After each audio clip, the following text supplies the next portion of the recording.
اعوذ باللہ من الشیطان اللعین الرجیم بسم اللہ الرحمن الرحیم وبہ نستعین واللہ خیر ناصر ومعین قال اللہ تبارک وتعالی فی کتابہ المجید وہو اصدق القائلین وقولہ الحق بسم اللہ الرحمن الرحیم یا ایہا الذین آمنوا استجیبوا للہ وللرسول اذا دعاکم لما یحییکم۔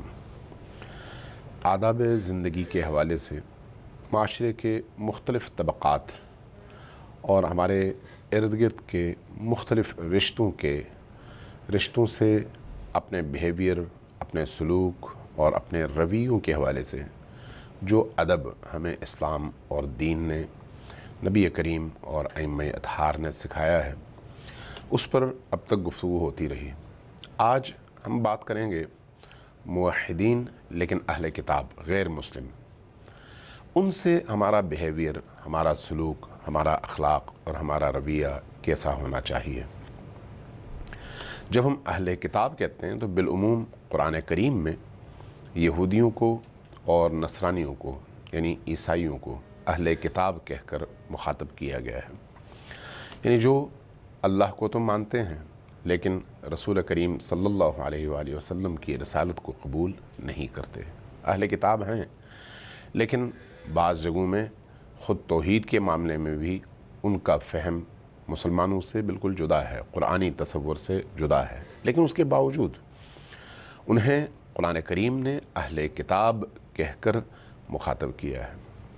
اور اسی طرح سے وہ طبقات جو اسلامی معاشرے کے اندر، اسلامی ریاست کے اندر مسلمانوں کے درمیان رہتے ہیں اور جن کو اہل ذمہ کہا جاتا ہے یا ذمی کہا جاتا ہے، وہ کفار، وہ غیر مسلم جو مسلمان معاشرے میں اور اسلامی نظام کے تحت زندگی گزار رہے ہیں۔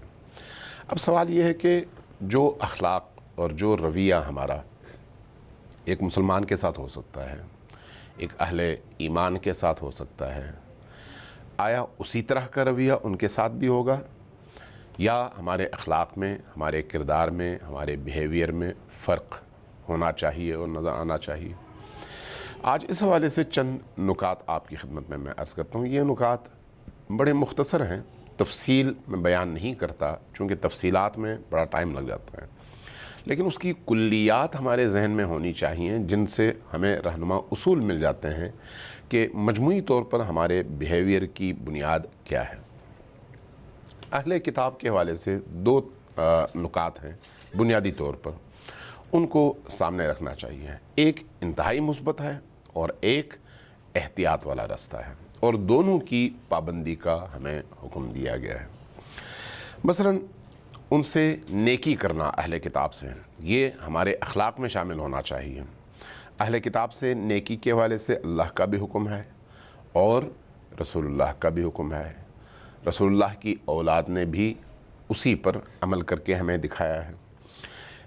مثلاً ان پر تہمت نہیں لگانی چاہیے، ان کو مورد الزام نہیں ٹھہرانا چاہیے، ان پر بے بنیاد الزامات نہیں لگانے چاہیے جن سے ان کو پریشانی ہو۔ اسی طرح جس طرح سے کسی مسلمان کے بارے میں یہ منع ہے، اہل کتاب کے بارے میں بھی اسی طرح سے منع ہے۔ کسی بھی معاملے میں ان کے ساتھ جو آپ کا رویہ ہوگا وہ اسی طرح کا عدل اور عادلانہ رویہ ہوگا جو ایک مسلمان کے ساتھ آپ کا ہونا چاہیے۔ عادلانہ رویہ، ظالمانہ رویہ، دو رویے ہیں۔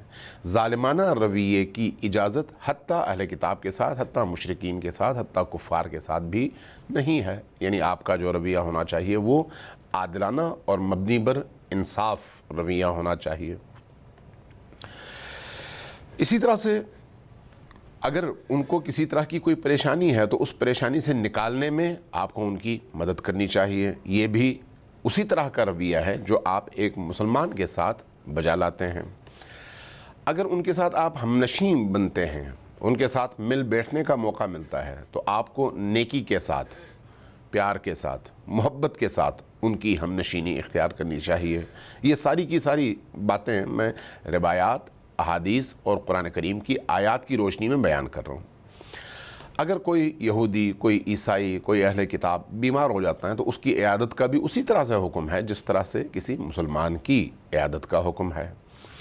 اگر کسی اہل کتاب کے گھر کی چار دیواری ہے تو اسی طرح جس طرح سے کسی مسلمان کے گھر کی چار دیواری کے اندر آپ داخل نہیں ہو سکتے بغیر اجازت کے، تانک جھانک نہیں کر سکتے اور اجازت نہیں ہے، یہ بد اخلاقی ہے، یہ بے ادبی ہے، اسی طرح سے ایک اہل کتاب کے گھر میں بھی تانک جھانک کی آپ کو قطعاً اجازت نہیں ہے، تجسس کی آپ کو قطعاً اجازت نہیں ہے۔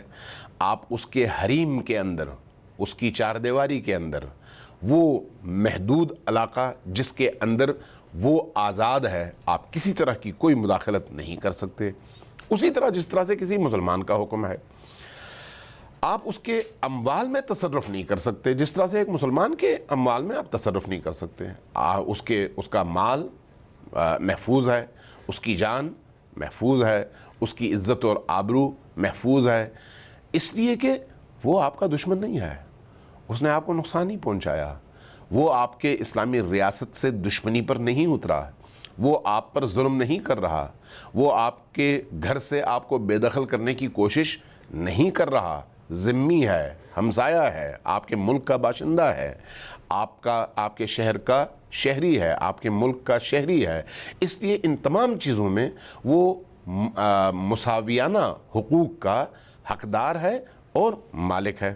اسی طرح سے حکم دیا گیا ہے کہ جب آپ کسی اہل کتاب کے ساتھ سفر کرتے ہیں تو اس کے سفر کے جو حقوق ہیں، ایک ہم سفر کی حیثیت سے ان حقوق کی پوری طرح سے آپ پاسداری کریں گے، اس کا خیال رکھیں گے، اس کو سی آف کریں گے، اس کا استقبال کریں گے۔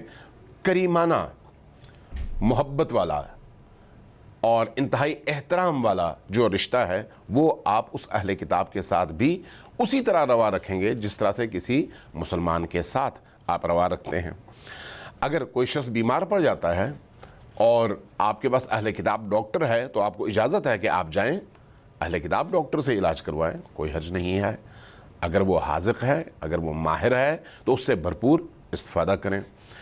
اسی طرح سے ان سے خط و کتابت کے حوالے سے بھی حکم دیا گیا ہے کہ سلام سے آغاز کیا جائے اگر تو کوئی حرج نہیں ہے، ایک اہل کتاب کو بھی سلام خط و کتابت کی صورت میں، یہ یاد رکھیے گا، خط و کتابت کی شکل میں آپ اس کو سلام کر سکتے ہیں۔ جو اس کے حقوق ہیں کسی مسلمان معاشرے اور کسی مسلمان ملک کے اندر، ان حقوق کی ادائیگی میں کسی طرح کی کوئی کمی نہیں ہونی چاہیے۔ وہ تمام حقوق جو اس کو ریاست کی طرف سے حاصل ہیں، قانون کی طرف سے حاصل ہیں، شریعت کی طرف سے حاصل ہیں، وہ تمام حقوق ان کو ہر صورت میں ادا ہونے چاہیے۔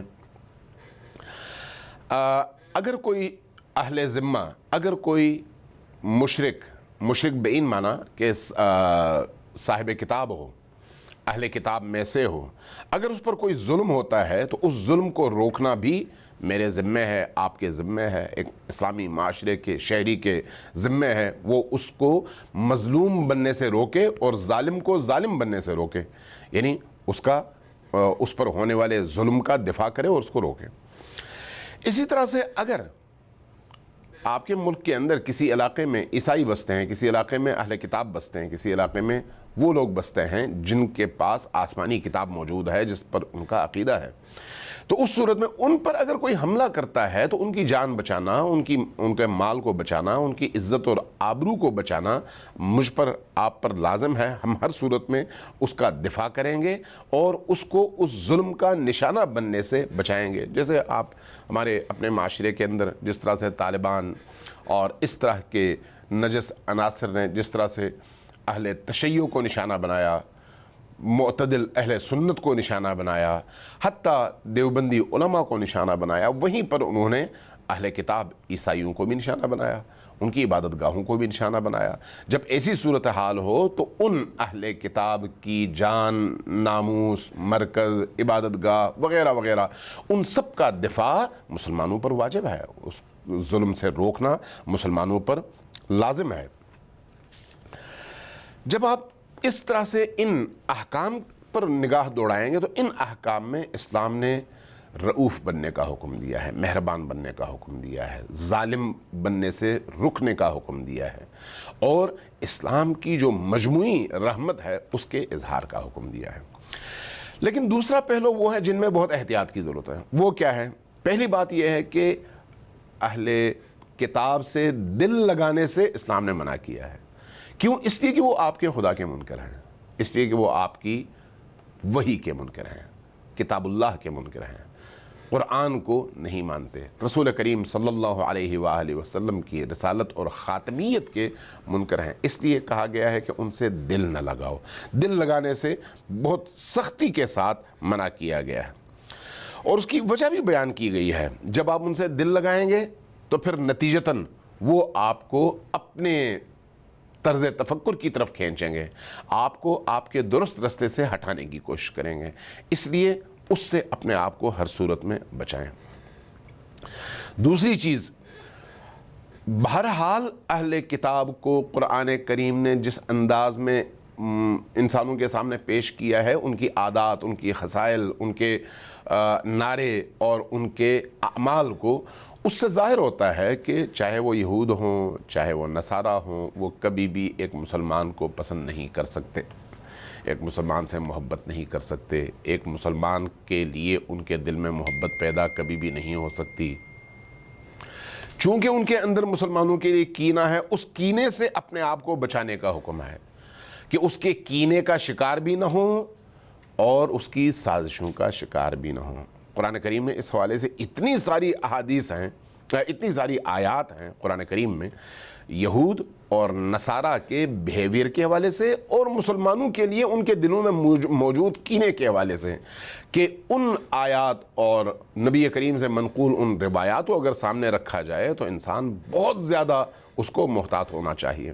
آج کی دنیا میں بھی آپ دیکھ سکتے ہیں اپنے ارد گرد کے ممالک کے اندر جتنا بھی ظلم اور ستم ہے مسلمان ممالک کے اندر ہے, اور اس کے پیچھے یا یہود ہیں یا نصارہ, جتنا بھی خون ریزی, قتل و مقاتلہ اور لوٹ مار ہے مسلمان ممالک میں ہے, اور اس کے پیچھے جو ذہن ہے, پیسہ ہے, اسلحہ ہے, فکر ہے, سازش ہے, وہ یا یہودیوں کی ہے یا نصرانیوں کی ہے. یہ وہی کینہ ہے. آج اگر آپ اپنے ارد گرد کے ممالک میں دیکھیں, امریکہ جس طرح سے ظلم کر رہا ہے, یورپینز جس طرح سے ظلم کر رہے ہیں, خود آپ کے اپنے معاشرے کے اندر آپ کی ویلیوز کو آپ سے چھیننے کے لیے, آپ کے عقیدے کو آپ سے چھیننے کے لیے, آپ کے دین کو آپ سے چھیننے کے لیے, آپ کو اپنے دینی فرائض کے معاملے میں سست کر دینے کے لیے, آپ کو اپنے دین کے احکام پر عمل پیرا ہونے میں آپ کے اندر سستی پیدا کرنے اور آپ کو دیگر ایسی چیزوں کی طرف راغب کرنے کے حوالے سے جو کہ خلاف دین ہیں, پوری کی پوری کوشش یا یہود کی ہے یا نصارہ کی ہے, ان کی بنائی ہوئی کمپنیوں کی ہے, ان کے بنائے ہوئے پروگراموں کی ہے, ان کے بنائے ہوئے قوانین کی ہے, ان کے بنائے ہوئے اقوام متحدہ کے مختلف اداروں کی ہے.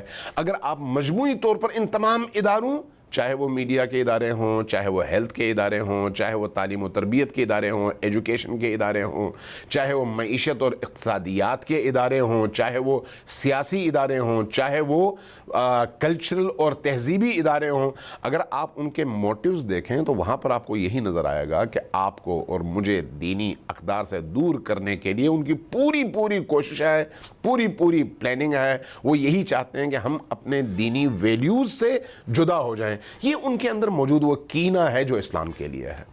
اس کینے سے بچنے کا حکم ہے, اس کینے سے ہر صورت میں اپنے آپ کو, اپنے معاشرے کو, اپنے عزیز و اقارب کو, اپنے گھر والوں کو بچانے کا حکم ہے. اسی طرح سے فکری انحراف جو وہ ہمارے اندر پیدا کرنا چاہتے ہیں, اس سے اپنے آپ کو بچانے کا حکم ہے ہر صورت میں. اس لیے کہا گیا ہے کہ ان کے لیے دل میں ہمدردی پیدا نہ کرو. اس لیے کہا گیا ہے کہ ان سے دل نہ لگاؤ. اس لیے کہا گیا ہے کہ ان کی چیزوں کے قریب نہ جاؤ. اسی لیے, کوئی اور وجہ نہیں ہے. وجہ یہی ہے کہ آپ سے آپ کا دین چھن جائے گا. آپ کو ان کی نئے رنگ بازیوں سے, ان کی چالاکیوں سے, ان کی شیطنتوں سے, ان کی ابلیسیت سے بچنے کا حکم دیا گیا ہے کہ اپنے آپ کو ان خطرات سے ہر صورت میں بچائیں. اور ان خطرات سے بچنے کا راستہ یہی ہے کہ ایک فاصلے پر رہیں, ان کے قریب نہ جائیں. قریب جائیں گے تو یہ آگ ہے, اور یہ آگ آپ کو جلا کر بسم کر دے گی. آپ غلاظتوں کے قریب نہیں جاتے. کیوں؟ اس لیے نہیں کہ غلاظت سے آپ کو کوئی خوف محسوس ہوتا ہے, اس لیے کہ وہ غلاظت آپ کو آلودہ کرتی ہے. یہ غلاظتیں ہیں. اگر ان کے پاس عقل ہو، اگر ان کے پاس منطق ہو، اگر ان کے پاس دلیل ہو، تو آپ کو حکم یہ ہے کہ آپ ان سے دلائل کی بنیاد پر، عقل کی بنیاد پر، منطق کی بنیاد پر بحث کریں، گفتگو کریں، اپنے دلائل پیش کریں، بہت اچھی بات ہے۔ لیکن جہاں پر ان کے دولت، ان کی ترقی اور ان کے کلچر کی چکا چوند کا شکار ہونے کی باری آئے، تو وہاں پر اپنے آپ کو ہر صورت میں بچانے کا حکم ہے، اپنے آپ کو ان کے خطرات سے بچانے کا حکم ہے۔ اس لیے کہا گیا ہے کہ ہر وہ چیز جس کی وجہ سے آپ ان کے جال میں پھنستے ہوں، وہاں پر اپنے آپ کو بچانے کی پوری کوشش کریں۔ لہٰذا فرمایا کہ من تشبہ بقوم فہو منہم، ان کی شباہت اختیار نہ کریں۔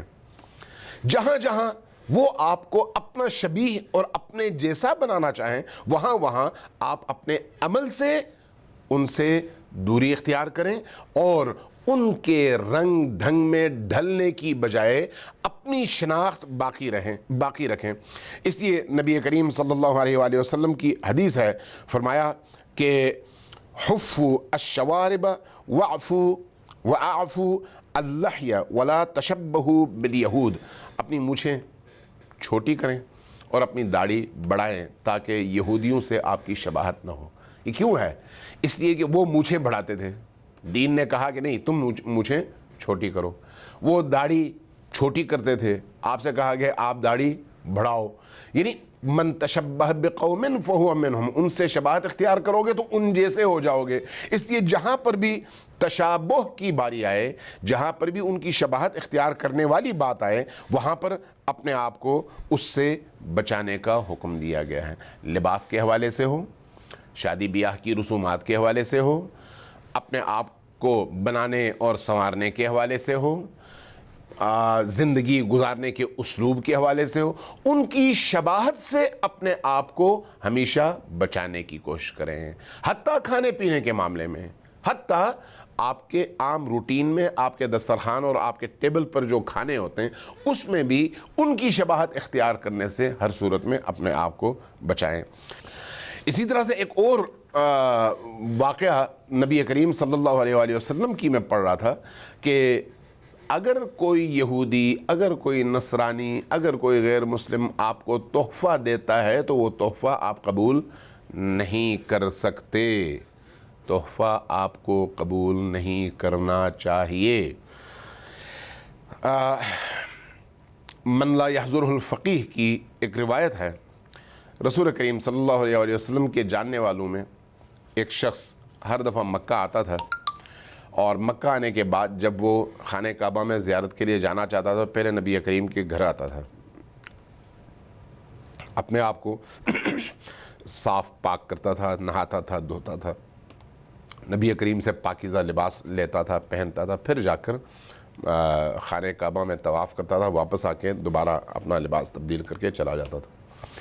جب نبی کریم صلی اللہ علیہ وآلہ وسلم نے اعلان رسالت فرمایا اور دعوت توحید دی، اس کے بعد بھی وہ آیا اور وہ تحفہ لے کر آیا۔ جب تحفہ لے کر آیا تو نبی کریم صلی اللہ علیہ وآلہ وسلم نے اس کا تحفہ لینے سے انکار کر دیا۔ فرمایا کہ میرے اللہ نے توحید کی دعوت کا فریضہ دے کر مجھے بھیجا ہے، اور میرا کام ہے تمہیں دعوت دوں۔ اگر تم توحید اختیار کرو گے تو پھر میں تمہارا ہدیہ قبول کر سکتا ہوں، اگر تم توحید اختیار نہیں کرو گے تو میں تمہارا تحفہ بھی قبول نہیں کر سکتا۔ اس لیے اگر تم مسلمان ہو جاؤ تو تمہارا ہدیہ قبول کروں گا، ورنہ نہیں۔ وہ شخص مسلمان ہو گیا اور رسول کریم صلی اللہ علیہ وآلہ وسلم نے اس کا تحفہ بھی قبول فرمایا۔ لہٰذا اگر کوئی یہودی، کوئی نصرانی، کوئی اہل کتاب، کوئی غیر مسلم آپ کو تحفہ دیتا ہے تو تحفہ اس صورت میں آپ قبول کر سکتے ہیں جب وہ آپ کے دین، آپ کے عقیدے کو قبول کرے، ورنہ آپ، چونکہ تحفہ دلوں کو جوڑتا ہے، دلوں کو جوڑنے کے نتیجے میں فکریں جڑتی ہیں، فکروں کے جڑنے کے نتیجے میں ایک دوسرے سے انسان متاثر ہوتا ہے، اور اگر کوئی شخص کمزور ایمان کا ہو تو اس کے پھسلنے کے مواقع بہت زیادہ ہوتے ہیں۔ اس لیے جہاں پر پھسلن ہو وہاں پر آپ کو احتیاط کا حکم دیا گیا ہے، جہاں پر گرنے کا خطرہ ہو وہاں پر آپ کو سہارے لینے کا حکم دیا گیا ہے۔ اس لیے آپ سے کہا گیا ہے کہ جہاں پر پھسلن ہو وہاں پر لاٹھی اپنے ہاتھ میں رکھیں۔ کیوں؟ کہیں پھسل کے گرے نہیں، کہیں پر اگر گرنے کا خطرہ ہو تو کسی اور کا سہارا لیں. کیوں؟ اس لیے کہ آپ کو گرنے کا خطرہ ہے, اس خطرے سے بچنا آپ کا فریضہ ہے, یہ عقلی معاملہ ہے. اسی طرح سے جہاں پر فکری حوالے سے گرنے کا خطرہ ہو, فکری حوالے سے پھسل جانے کا خطرہ ہو, وہاں پر بھی آپ کو مکمل طور پر احتیاط کا رستہ اختیار کرنا چاہیے. اللہ تبارک و تعالی ہمیں دین کی ان تعلیمات پر عمل پیرا ہونے کی توفیق عطا فرمائے, اور اہل کتاب, یہود, نصارہ اور کفار کے حوالے سے بھی دونوں پہلوؤں پر, جو ان کا ذاتی پہلو ہے اور احکام ہیں, ان پر بھی بھرپور عمل کرنے کی توفیق دے کہ ہم اسلام کی تعلیمات کے رحمت کا مظہر بن سکیں, اور دوسری طرف ان کی نیرنگ, ان کی سازشوں اور ان کے خطرات سے بچنے کے حوالے سے بھی ان تمام احکام پر عمل کر سکیں, جس کے نتیجے میں ہمارا معاشرہ ایک سالم معاشرہ بنے اور ہمارے معاشرے کا ایک جوان, ایک مکمل دیندار جوان بن کر معاشرے کے اندر اپنے فرائض بجا لا سکے. والسلام علیکم ورحمۃ اللہ وبرکاتہ.